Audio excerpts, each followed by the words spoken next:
Aleluia. Se é culto da família, Deus vai estar trabalhando aqui no nome de Jesus. Amém? Graças a Deus. Com certeza Ele já estava trabalhando antes que eu chegasse. Porque trabalhar de Deus não é só na pregação, não, na hora do pregador, não. Trabalhar de Deus é desde o primeiro momento que alguém abre a porta ali, o obreiro que abre a porta da igreja, ou a obreira, e ele vem fazer a faxina primeiro. Quem acredita que Deus já trabalha na vida da pessoa quando ele está aqui? Tem gente que pensa que é só quando o pregador chega. Não. A hora que abre a porta, que entra para dentro, que começa a fazer o trabalho, ajeitando as coisas da igreja, Deus já começa a trabalhar. Aí na hora que vai começando a chegar as pessoas, Deus começa a trabalhar na vida das pessoas. Aí de repente começa alguém a orar, Deus começa a trabalhar na vida das pessoas na oração. De repente começa alguém a cantar, contar testemunho, e Deus começa a fazer mais maravilhas ainda, né? Então desde o momento que teve sacrifício nesse lugar, o Senhor Jesus já está fazendo maravilhas. E aí prossegue as maravilhas, porque Jesus devolve para nós o refrigério através da mensagem, porque agora Ele fala, né? Antes nós estávamos fazendo e falando e sacrificando, agora Jesus vai responder através da mensagem. Amém? Então abre as suas Bíblias no capítulo, eu falei qual que era o capítulo? Então nós vamos ler aqui, aleluia. Eu peguei a Bíblia,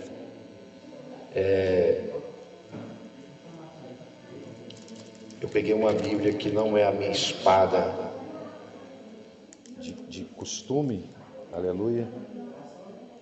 Você pode abrir no capítulo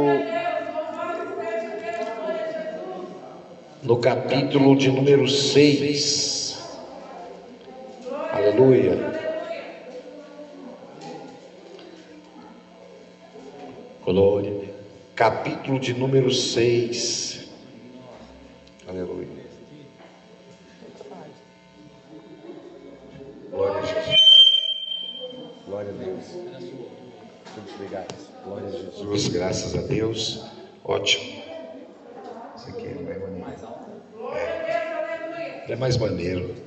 E se eu quiser ir lá na frente, eu vou. De vez em quando Deus toca para ir lá no meio do povo. Aí a gente vai, que esse aqui que não tem um cabo, né? Capítulo de número 6, aleluia. Versículo 1, pode ler, diz amém. Diz assim a palavra: e então disse Salomão ao Senhor, aleluia, o Senhor tem dito que habitaria nas trevas, e eu tenho te edificado uma casa para morada e um lugar para a sua eterna habitação. Então o rei virou o rosto e o abençoou a toda a congregação de Israel. E toda a congregação de Israel estava em pé.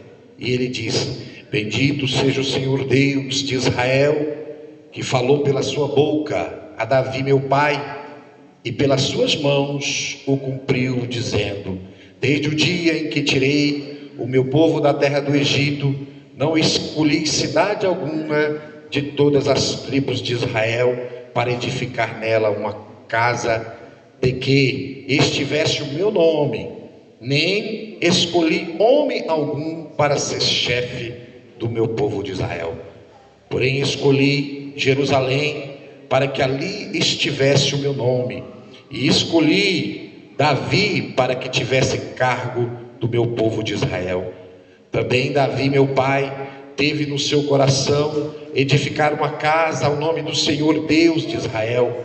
Porém o Senhor disse a Davi meu pai: porquanto tiveste o teu coração a edificar uma casa ao meu nome, bem fizeste de ter isso no teu coração. Contudo tu não edificarás a casa, mas teu filho, que há de descender de ti, esse edificará a casa do meu nome.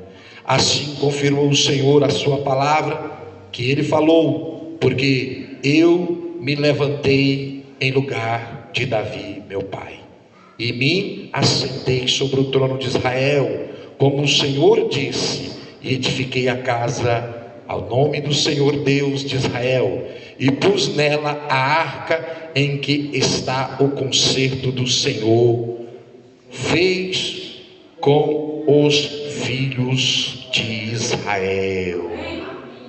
Fala assim: Jesus, fala comigo através da palavra. Fala amém. Sente aí um bocadinho, aleluia. Graças a Deus. Pode glorificar. Pode glorificar o nome de Jesus mais, dando glória, que Jesus merece mais. Aleluia. Eita, que maravilha. Aleluia. Graças a Deus. Nós estamos falando aqui de um momento a qual o filho de Davi, Salomão, ele levanta e coloca-se à posição da igreja como rei. E ele está colocando aqui algumas palavras para que o povo que estava em suas mãos como liderados entendesse o plano que Deus tinha na vida do povo de Israel. Amém? E aqui ele se colocou e contou uma história. Amém? Ele disse aqui um tempo de história a qual ele estava ali representando, e o porquê que ele estava representando ali naquele momento. E eu observo aqui neste momento a preocupação de Salomão, filho de Davi, para que aquele povo pudesse entender o quão grande é o Deus de Israel, e o quão grande amor esse Deus tem pelos povos. E eu observo aqui a vontade desse rei de colocar um templo para que o nome desse Deus ele fosse adorado. A vontade desse rei de colocar um lugar a qual as pessoas pudessem chegar até a Deus e sentir a presença de Deus naquele lugar. Os esforços que foram feitos para que houvesse um templo, para que as pessoas pudessem entrar nele, e nesse lugar sentisse bem, sentisse alegre, sentisse refrigerado. E essa palavra, ela é forte para mim e para você, porque nós temos visto tantas pessoas banalizarem os lugares de adoração, tantas pessoas não querer vir na casa de Deus, por causa de poucos empecilhos, coisas banais, eles deixam de chegar até o Deus Todo-Poderoso. Agora eu e você pode entender o quão grande foi o sacrifício para que fosse levantado o primeiro templo para o qual o Senhor Deus fosse adorado pelo povo, e que o povo recebesse a voz de Deus. Aleluia. A Bíblia diz que o próprio Davi, ele conta a história que o pai dele carregou uma arca por quase 40 anos, assim, não digo só ele, mas desde o princípio, quando eles entraram na terra de Canaã, o povo carregava uma arca, desde a saída do Egito, que eles vieram, que Deus mandou que eles fizessem e carregassem essa arca. Eles vieram de lá para cá, fazendo com que essa tradição viesse sido cumprida, porque aonde esta arca tivesse, ela era a representatividade de Deus.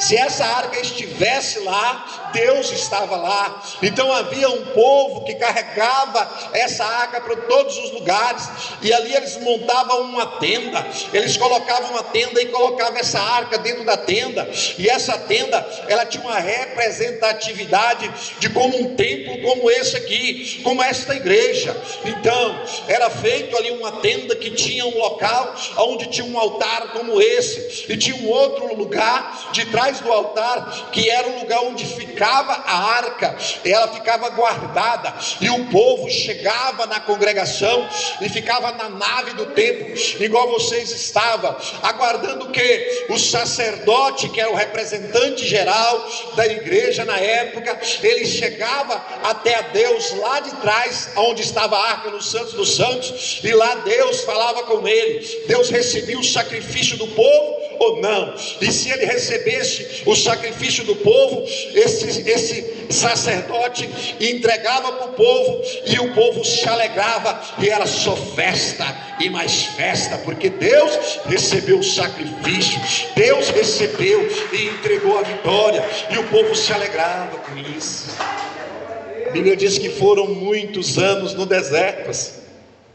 A Bíblia diz que havia mais de 6.000 homens andando no deserto, e o contato deles com Deus era a arca, era o tabernáculo, que era a igreja, que tinha que ser montada, até um tempo que Deus falou: olha, ele profetiza lá no livro de Isaías, que da raiz de Jessé sairia um, e vai chegar um, e ele já estava profetizando o próprio Cristo, que haveria saído da raiz de Jessé. A Bíblia diz que Davi, ele é colocado como rei, ele é colocado como rei da família de Jessé, e ele já vem trazendo a tradição de que Jesus, ele sairia da família de Jessé. E quando Davi cresce no coração o desejo de colocar um lugar para que o povo buscasse a Deus, o povo não precisava mais de sair atrás da arca onde ela estivesse, mas ele queria colocar um lugar que essa arca ficasse quietinha, e ele fizesse um templo para que todas as pessoas viessem a esse lugar e adorassem a Deus. Olha o projeto, irmãos. O projeto não foi de ontem, o projeto foi da saída do deserto, lá a saída do Egito, da libertação. Deus já vem projetando esse lugar aqui para mim e para você. Agora eu tenho que ficar feliz, eu tenho que ficar contente em estar nessa congregação. Nós temos que estar felizes e ficar contente em estar aqui em adoração a Deus, porque Ele proporcionou para nós este lugar, para que eu e você pudesse entrar naquela porta, sentar nesta cadeira e receber uma mensagem de refrigério, porque Ele quer refrigerar a sua alma, Ele quer alegrar o seu coração no dia de hoje. A Bíblia diz que Salomão, ele tomou o lugar do seu pai, porque Deus ele não admitiu que ele fizesse um lugar para que ele edificasse uma casa.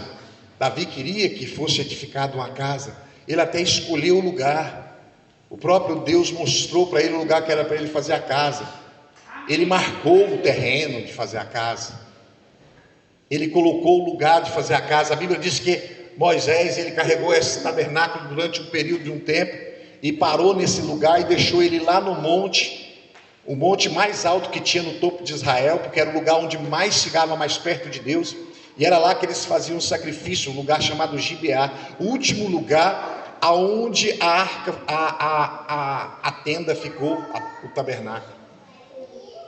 E foi bem ali mesmo que Davi marcou o lugar de fazer o templo.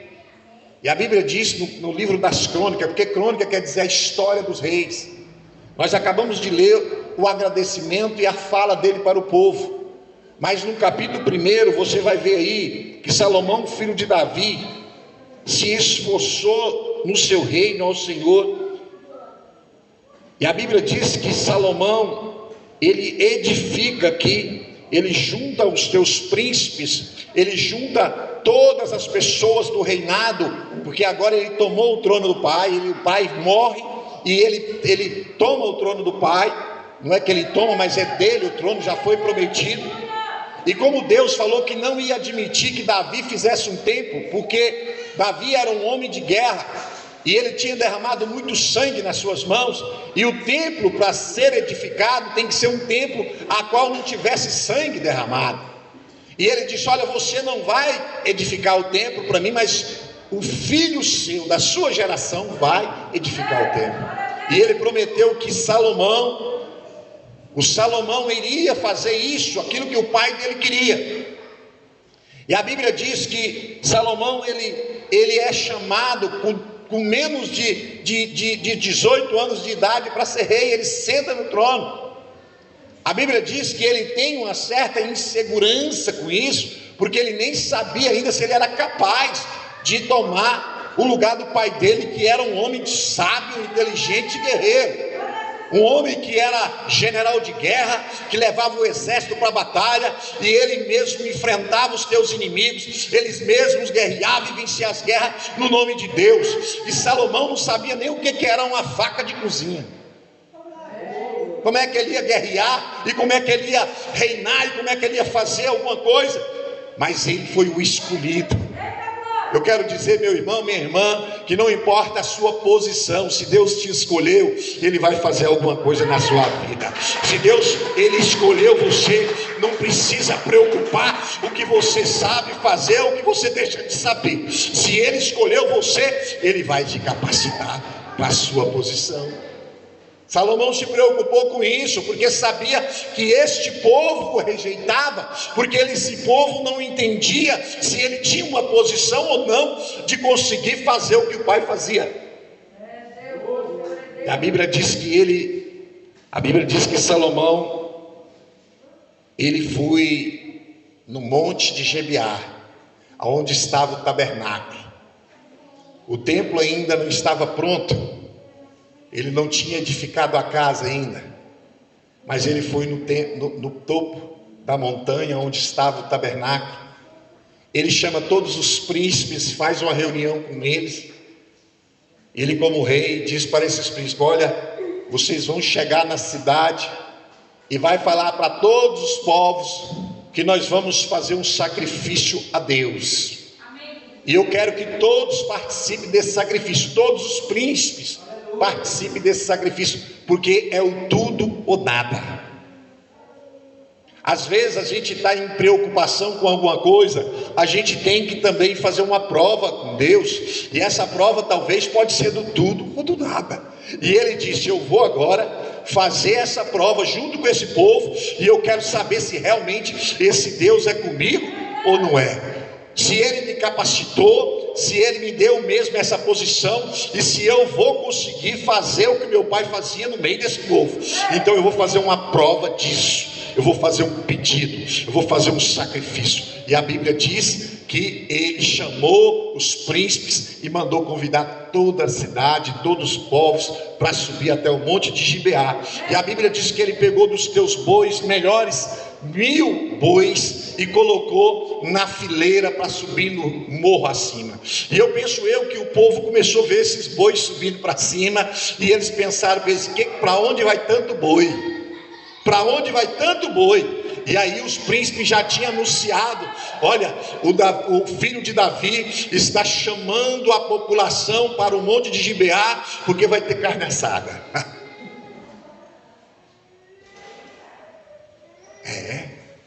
Quem gosta de carne assada? Vocês gostam de carne assada, não? Carne assada mesmo. E quem acha que o povo foi? Vocês acham que o povo não foi? Mas moço, se fosse eu ia e levava os meninos, os gatos, os cachorros, todo mundo. Eu penso que subiu todo mundo para o monte, porque ele ia sacrificar 1000 holocaustos. O que é 1000 holocaustos? 1000 bois. E quando tinha sacrifício, tinha carne, porque a carne do sacrifício era distribuída para a população. Isso era normal. E agora olha o que aquele homem faz. Ele chama a população e fala: vai ter 1000 holocaustos, eu quero todo mundo lá. Olha só a sabedoria desse homem que ainda nem tinha recebido a promessa de ser sábio.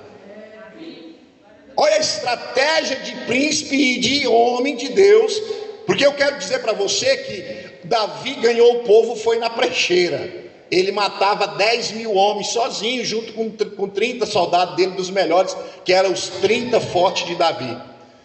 E ele matou o Golias com uma pedrada. Você já sabe disso, quem sabe disso? Ele ganhou o povo através da sua força e coragem. Agora aquele menino que não sabia pegar nem uma faca de cozinha, como é que ia fazer com esse povo? Mas ele tinha outra sabedoria de Deus. Ele tinha a política social, irmã Fernanda. Amém? Política social. Ele trabalhou a política no meio do povo. Ele levou o povo para perto dele. Ele falou: vai 1000 holocaustos para Deus. Vai lá e convida toda a população e manda todo mundo para o monte que eu quero eles lá. Eu vou fazer uma prova de Deus. E fala para eles que vai ter carne assada. Pega o povo pela barriga. Não é? O povão vai tudo. Porque tem gente que não vem para a igreja, irmão, de jeito nenhum. Mas se tu falar que vai ter uma festa, que vai ter bolo, vai ter um monte... Vem ou não vem? Vem. Você vê que essas festas juninas agora... que agora é tradição, né? Sempre foi tradição. Você pode saber, o povo gosta porque a comida é boa mesmo.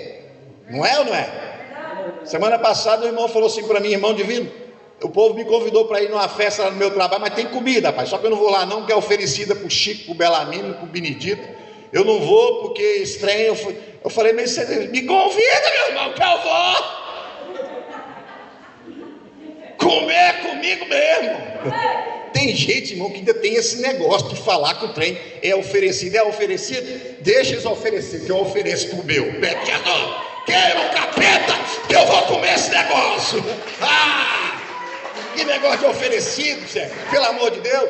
Esse dia para trás um irmão me ligou, ele é dono de uma empresa ali na cidade, ali, ele morre de medo de macumba. Ligou pro irmão divino para ir lá. Aí na porta da negócio dele tinha um monte de farofa, esses negócios e tal. Fizeram uma farofada lá, botaram lá, e eu cheguei, já estava numa fome. Eu só não comi, irmã Fernanda, porque estava amanhecido. Se eu soubesse que estava quentinho, eu tinha comido. Tem gente que morre de medo desse negócio. Gente, quem é crente, quem tem fé em Deus, não tem que ter medo desses trem, não. Tem que apresentar, repreender a capetada, porque eles vão sair tudo e passar para dentro. É assim ou não é? É ou não é? Porque comida, irmãos, o que faz mal é o que sai para fora, diz a Bíblia, né? Nós temos que seguir o que é a Bíblia. O que sai daqui para fora é que faz mal. O que entra para dentro não faz não. Porque ele vai passar aqui dentro dos venenos que tem aqui dentro do estambo. O estambo tem umas... Quem foi enfermeiro, trabalha na saúde, sabe que tem um líquido do nosso estômago aqui, que ele corrói até ferro. E pode descer, que vai embora, vai virar tudo aquele negócio, né? Estrumes, né? Então não faz mal. Aí o povo veio para comer, tem certeza, encheu o monte.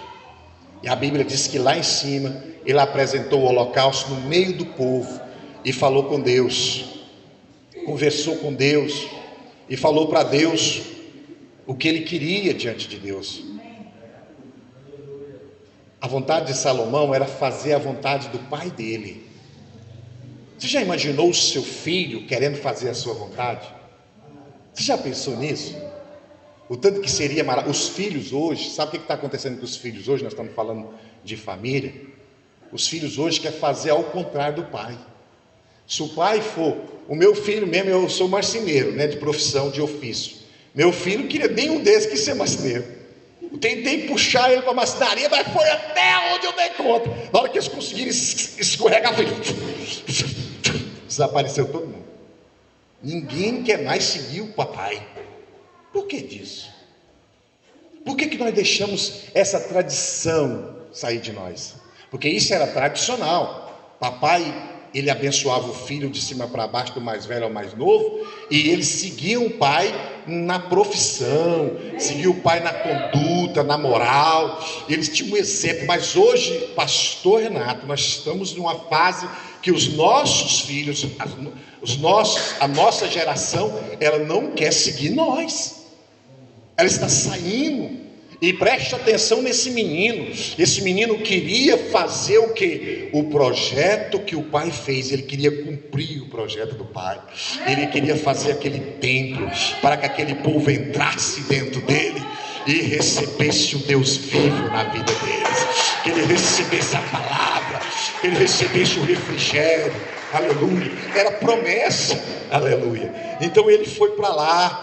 Só que ele tinha que ganhar esse povo primeiro, porque o povo jamais ia acreditar no menino de 17 anos, no lugar do seu pai, com grande sabedoria, com inteligência, com força de guerra. Ele foi para o Deus vivo. Eu quero dizer para você que se você estiver em situação difícil, se você tiver uma necessidade que você acha que não vai dar conta de resolver, não fica quebrando a cabeça não. Vai lá, vem aqui na igreja, faz um sacrifício, faz igual ele. Hoje você não precisa ir na montanha mais alta de Gibeá. Você pode vir aqui mesmo nesse templo, nessa nave, onde está esse altar aqui, onde está a pessoa que vai estar pregando. Porque com certeza, se você fizer um voto com Deus, se você fizer um compromisso com Deus, Deus vai ouvir o seu pedido e o milagre vai acontecer na sua vida, assim como aconteceu naquela mesma noite. A Bíblia diz que na mesma noite Deus apareceu em sonhos para Salomão, apareceu naquela madrugada para ele do sacrifício e disse: Salomão, menino, você fez o que muitos não fizeram, você chamou a atenção do povo, e agora, além de ter chamado a atenção do povo, você chamou a atenção do céu. E eu vim para te dizer uma coisa. Eu quero dizer para você: você pode pedir o que tu queres que eu te faça. Pede o que tu queres que eu te faça, porque você agradou. Aleluia. Você já imaginou Deus chegando em você e pedir para você pedir qualquer coisa que Ele vai fazer para você? Amém? Amém? Você vê que até para pedir dá trabalho, né? Porque a gente não sabe nem pedir direito, porque quando chega um momento desse, a gente treme nas bases, né, não treme? Fica... Salomão, ele foi olha, até no momento que Deus mostrou para ele que ele fizesse um pedido, ele foi sábio. E a gente, irmãos, tem que saber pedir, porque se nós não sabemos pedir também, nós temos problema na hora de receber. E Salomão pediu, ele contou a história dele. Mais uma vez, agora foi para Deus. Falou: Deus, o negócio é o seguinte: o meu pai, o Senhor é com ele. Tudo que ele pediu, o Senhor deu para ele. E o Senhor deu para ele um povo grande. E deu para ele uma administração forte. Só que tem um porém. Agora ele morreu. Ele não está aqui mais. E foi passado para mim. E o que eu quero do Senhor é que o Senhor faça o que o Senhor fez com meu pai. Me dá sabedoria para mim entrar no meio desse povo e sair deles e fazer o que meu pai fez, e eles entender que o Senhor é comigo, que o Senhor, assim como o Senhor é comigo, era com meu pai, vai ser comigo também. Eu quero essa sabedoria para que eu entre e saia desse grande povo que o Senhor entregou de responsabilidade ao meu pai. Olha que Deus maravilhoso, ouvindo Salomão falar um negócio desse. Ele está pedindo algo, ele está entregando para Deus algo assim, que é poucas pessoas que fazem. E Deus agradou do pedido de Salomão e falou: meu filho, mas tu pediu bem. Porque se tu fosse, talvez você poderia até pedir outras coisas, pedir os teus inimigos, porque tinha um inimigo doido querendo acabar com ele, porque achava que ele era fraco. O reino do norte, o reino do sul estava doido querendo pegar ele. O povo do Egito estava doido querendo massacrar ele. Estava todo mundo, os inimigos do pai dele estavam tudo doido. Falava: agora nós pega ele. Estava cheio de inimigos. Ele falou: você podia ter pedido os teus inimigos nas tuas mãos agora. Ou você podia ter pedido todo o ouro, ou toda a riqueza, porque é para você ficar mais rico. Ou você podia pedir todas as concubinas, mulheres, porque naquela época mulheres também, ela tinha um valor, um valor peculiar, né? Porque havia valor peculiar na mulher, ou seja, dentro de um propósito. Só que você não pediste nada disso, mas pediste muito bem, pediste sabedoria. Agora só que tem um porém. Além de te dar o que você me pediu, eu vou te dar o que você não pediu também. Eu vou te dar a sabedoria e a riqueza. Eu vou te dar sabedoria e riqueza. E a Bíblia diz que Deus falou para ele que nenhum rei anterior a ele, nenhum rei posterior a ele teria riqueza e sabedoria que ele iria de ter. E essa foi a dádiva de Salomão.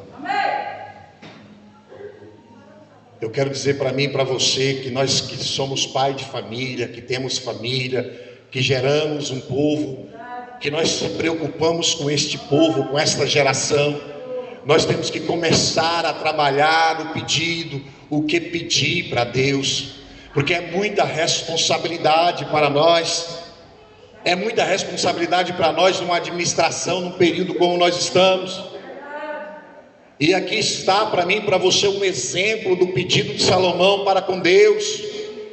Porque hoje às vezes a gente pensa em algo que vem na nossa mente, no nosso coração no momento, nas coisas momentâneas, mas a gente tem que olhar lá do outro lado, temos que fazer um plano estratégico, nós temos que planejar. Pensa que Salomão fez um plano estratégico, ele não foi somente lá em cima e disse para o Deus que ia fazer o holocausto, não, ele chamou a atenção dos seus príncipes. Por quê? Ele fez uma divulgação no reino, porque ele sabia que cada príncipe tomava conta de uma província. Ele chamou todos eles e falou: olha, eu vou fazer um holocausto, e eu quero os povos junto comigo na oração, eu quero os povos junto comigo na presença de Deus, porque é o tudo ou nada, e eu vou apresentar o maior sacrifício que eu já sacrifiquei até hoje. Ele divulgou para o povo, divulgou para o reino. Isso é estratégia. Eu e você temos que trabalhar com estratégia até para lidar com o nosso mundo, a nossa vida secular que nós trabalhamos, a nossa família, onde nós estivermos, a nossa saúde. Nós temos que fazer plano estratégico para nós. Porque como é que nós vamos ser gestor de família? Como é que nós vamos ser gestor de pessoas? Quem é obreiro que está tomando conta da obra de Deus? Como é que nós vamos ser gestor de uma administração, talvez de uma empresa, se nós não fazemos e nem aprendemos a fazer planos estratégicos? Temos que fazer planos, e Salomão nos ensina isso. E na hora de fazer o plano, olha só em quem que ele está pensando. Ele não está pensando só no umbigo dele, não. Ele está pensando na coletividade. Diante do pastor fazer o plano, o pastor Renato fazer o plano só para ele, para a esposa dele e para os filhos, sendo que ele é pastor e ele toma conta do rebanho? Não.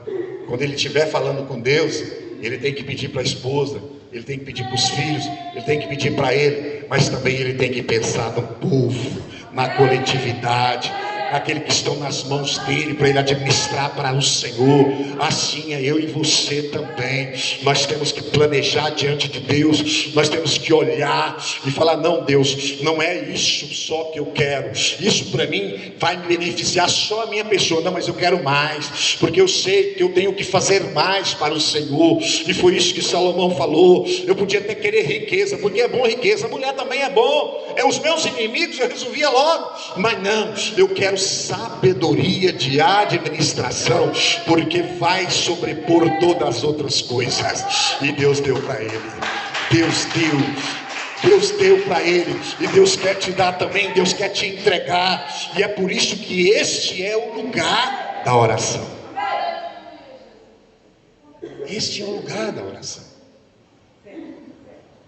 E Deus deu para ele, para que ele administrasse aquele povo. E aí nós lemos lá na frente, porque eu estou falando de Crônicas 1, a qual Salomão pede sabedoria para Deus, 1:7, mas nós lemos lá na frente, nós lemos qual mesmo? 6. Salomão abençoa o povo e dá graças a Deus por ter levantado o lugar de oração que prometeu Deus para o seu pai. E o lugar de oração é esse aqui. Amém? Igreja Deus de Amor, Veracruz 2. É Veracruz 2, né? Igreja Deus de Amor, Veracruz 2. Está com a porta aberta. O pastor Renato é o sacerdote. Logo, logo ele é o sumo sacerdote. Aí ele vai arrumar um sacerdote para ajudar ele. Mas tem aí a irmã Fernanda que está ajudando também. Tem os demais obreiros. E aí quando vocês entram aqui no templo, com certeza Deus, Ele está recebendo o pedido de vocês. Esse aqui é o lugar chamado lugar de oração. Esse aqui é o chamado lugar de oração. O dia que ele foi abençoar o templo, ele orou a Deus e Deus falou com ele, dizendo: todo aquele que dobrar o seu joelho, orar, arrepender dos teus pecados, dos seus maus caminhos, clamar pelo Senhor, Ele virá do céu, sarará sua terra e perdoará os teus pecados. Essa é a promessa do Senhor para todos aqueles que vêm no templo. Esse mesmo templo aqui, que vocês estão agora. E às vezes, muitas vezes, nós banalizamos. Esse dia para trás eu estava aqui conversando com um pastor nesta igreja, e ele chorou tanto, mas chorou tanto, mas tanto, que eu passei a noite sonhando. Porque ele disse que o povo não vinha, que o povo não vem, que o povo não vem, que o povo não vem. E aí eu chego aqui e vejo essa multidão. Aí eu fico feliz. Amém? Amém? Quem vai convidar mais um para vir depois também? Quem vai contar para eles que aqui é o lugar da oração? Quem vai contar? Quem vai contar para eles que esse aqui é o mesmo templo que Salomão fez lá atrás, que foi prometido para Davi? É o mesmo, é o lugar da adoração do Senhor. É aqui que nós vemos para buscar o nosso Cristo, para buscar Jesus, para entregar as bênçãos para a nossa casa e para a nossa família. Não é em outro lugar não, é aqui mesmo. Agora nós já ouvimos falar que existem os desengrejados. Olha o nome deles, desengrejados. Já tem aí um time desengrejado. Sabe quem é? É aqueles que tomou raiva da igreja. Não vou na igreja não, por causa disso, por causa daquilo. Um fala que é irmão, outro fala que é o pastor, outro fala que é outro fala que não sei o que, e é ele mesmo. Aí ele leva mais um, leva mais outro. Agora fizeram o desengrejado. A igreja do desengrejado. Está encrencado esse desengrejado, não está? Não, lá tem o que eles querem, né? Irmãos, não existe sair da presença de Deus.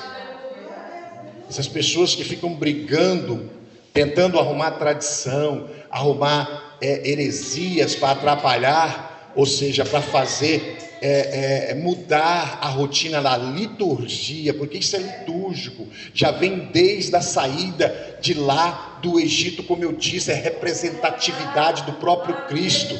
Isso aqui é um mandamento sacro, um mandamento sagrado. Foi Deus que mandou que houvesse esse templo, e esse templo só vai deixar de existir o dia que não tiver mais igreja na terra. E quando eu digo igreja, eu não estou falando do templo físico, eu estou falando do eu e você, que é a igreja do Senhor. E quando a igreja do Senhor, eu e você, sair dessa terra, não vai ter mais Espírito Santo, não vai ter mais Espírito Santo. E se não tem Espírito Santo, não vai existir mais templo, não vai existir mais igreja.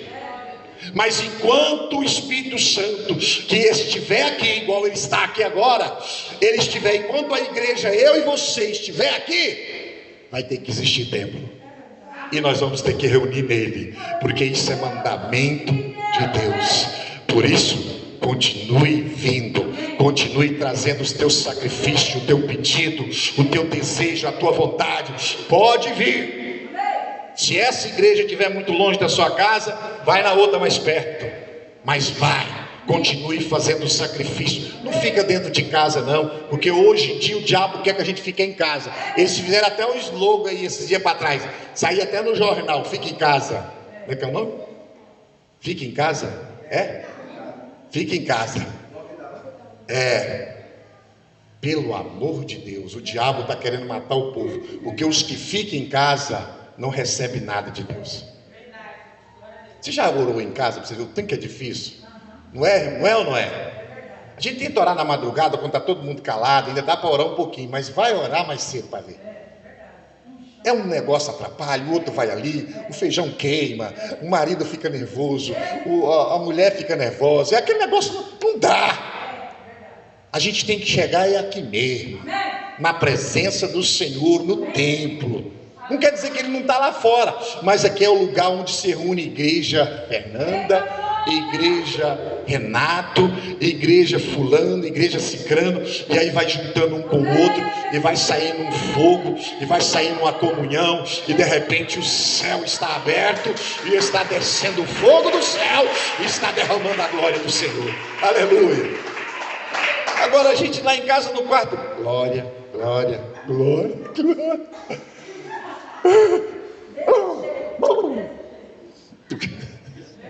Não é? Amém? Quem está entendendo? A linguagem é fácil, que eu faço até conjectura do negócio. Eu faço até. Amém? Quem está feliz com Jesus de estar nesse tempo? Fica de pé, fica de pé. Que Jesus abençoe mais e mais, e que nós possamos ferver o nosso coração para estar na presença do Senhor. Eu gosto de citar o Romanos capítulo 12, que Paulo fala assim: rogo-vos pela compaixão de Deus, que entreguei os vossos corpos em sacrifício vivo, santo, agradável, que é o vosso culto racional. E não vos conformei com este século, mas transformai-me um novo entendimento, para qual sabeis qual seja a boa, perfeita, agradável vontade de Deus. Amém? Então, quando Paulo fala isso, ele está dizendo para nós sacrificarmos o corpo e virmos até a casa de Deus, porque nós somos seres que nós temos consciência e sabemos com a nossa consciência que Deus ele retorna para nós com o milagre, com as bênçãos, não só para nós, mas para a nossa família e para todas as pessoas que nós amamos. Amém? Fala glória a Deus. Fecha os teus olhos, vamos orar. Senhor Jesus, eu te dou graça por tudo.